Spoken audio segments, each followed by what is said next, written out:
মাতৃদিবস উপলক্ষে সকল মায়েদের প্রতি আমার শ্রদ্ধাঞ্জলি। শুভ দাশগুপ্তের কবিতা মা। যখন ডাকি শিউলি হয়ে শরৎ তখন ভোরের হাওয়ায় বলে, কান্না রাখিস না। মা তো ছিলই, মা তো আছেই, সবখানেতেই মা।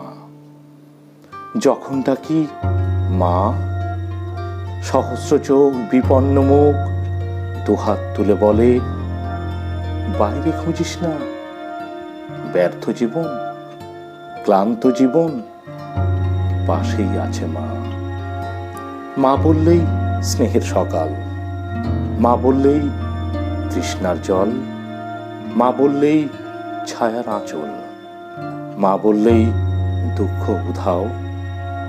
যখন ডাকি মা, মন্দিরে আর গির্জায় কিংবা মসজিদে সুর ভাসে, একই তো সুর না? মানুষ বড় কষ্টে আছে, মানুষ বড় দুঃখে বাঁচে, মানুষ বড় জাঁতা কলে, মানুষ বড় চোখের জলে। এর নেই কি সান্ত্বনা? দূরের থেকে মা তখনই উঠে আসেন কাছে, শিয়রে হাত রেখে বলেন, আমি আছি না? যখন ডাকি